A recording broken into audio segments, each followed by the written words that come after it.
Avec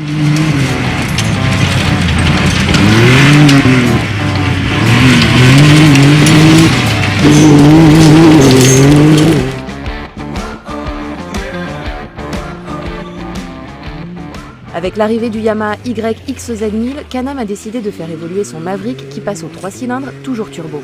Et cela ne rigole plus au niveau du châssis. Cette version RS du Maverick X3 impressionne d'entrée avec ses voies élargies, ses jantes spéciales, ses suspensions Fox 3.0 et son mètre 83 de large. La ligne est superbe dans ce coloris orange et or mat. Le style est épuré au maximum pour faire ressortir l'agressivité de l'engin. Les phares soulignés d'une ligne de LED, les feux arrière à LED également, le Maverick se met au goût du jour. On remarque immédiatement la grosseur des tubes formant le châssis et les protections du buggy. Et oui, nous avons désormais du mal à le nommer SSV. Les 2 sièges baquets nous attendent, on ouvre juste la porte rigide et renforcée pour se glisser à l'intérieur.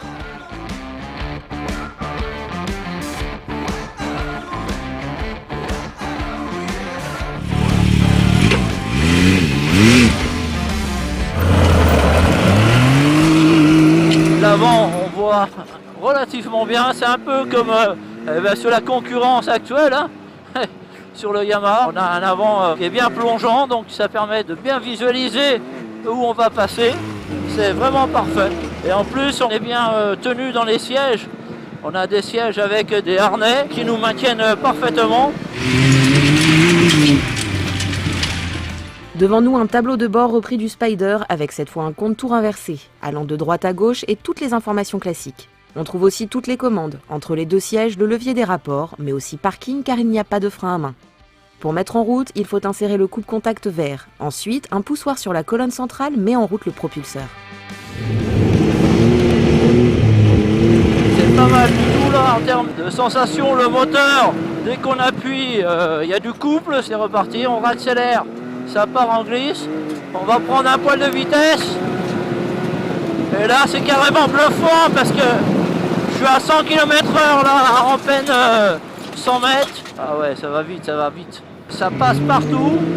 Mais le plus bluffant là sur ce X3 RS, c'est vraiment les suspensions. On a des suspensions phénoménales qui absorbent vraiment tous les chocs. Et avec un bruit de moteur qui souffle et qui est très sympathique, sans être pénible au bout d'1 heure de roulage. Donc ça c'est plutôt également positif.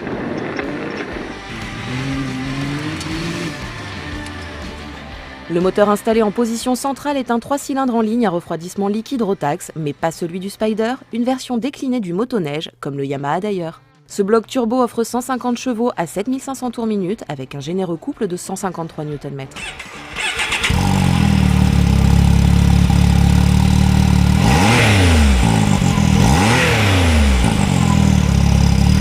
Là, une petite descente bien sévère dans les pierres, hop. Je ne sais même pas s'il y avait des pierres ou pas. Ça a tout gommé, c'est vraiment parfait. On note également une nouvelle transmission automatique par variateur et courroie qui intègre également le système QRS XCVT, particulièrement étudié pour encaisser le gros couple et ne pas avoir de latence à la remise des gaz. La réponse est immédiate avec une commande électronique et 2 cartographies, Sport ou Eco. Ce Maverick roule maintenant sur des suspensions Fox entièrement réglables, offrant 56 cm de débattement à l'avant et 61 cm à l'arrière.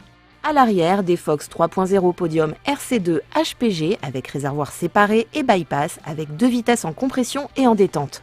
Les bonbonnes sont fixées directement sur les tubes de l'arceau. La direction réglable sur 3 niveaux permet de garder le cap en toutes circonstances et cet engin se fait joueur. Hop, là, on est dans un petit chemin, une petite enfilade avec quelques épingles. La machine est joueuse. Autre particularité, c'est qu'on a une précision quand même du train avant qui est fabuleuse, hein. C'est vraiment une bête de course. Ça appuie, ça répond. D'ailleurs, on peut l'entendre facilement. Des performances intéressantes pour un engin de 720 kg. Mais il faut aussi l'arrêter et les 4 disques ventilés répondent présents. Le passager peut se tenir à gauche à la poignée et à droite au tube de renfort de la porte. La répartition du poids permet un bon équilibre sur les bosses et sauts. Un point souvent délicat sur ce type de machine. Un freinage digne d'une voiture de rallye, et c'est parfait. Et là, les suspensions font le travail, ça gomme toutes les imperfections du terrain. Alors là, Can-Am a vraiment sorti une machine qui est vraiment réussie. C'est vraiment bluffant. Là, je m'attaque de la vitesse. Hop, un petit freinage, hein, même en travers ça freine droit, c'est bluffant, c'est vraiment impressionnant. Comme je disais, ouais, il y a vraiment de la facilité à rouler avec cette machine. D'ailleurs, je sais même pas si je vais m'arrêter, je vais continuer à rouler, hein, il y a de l'essence.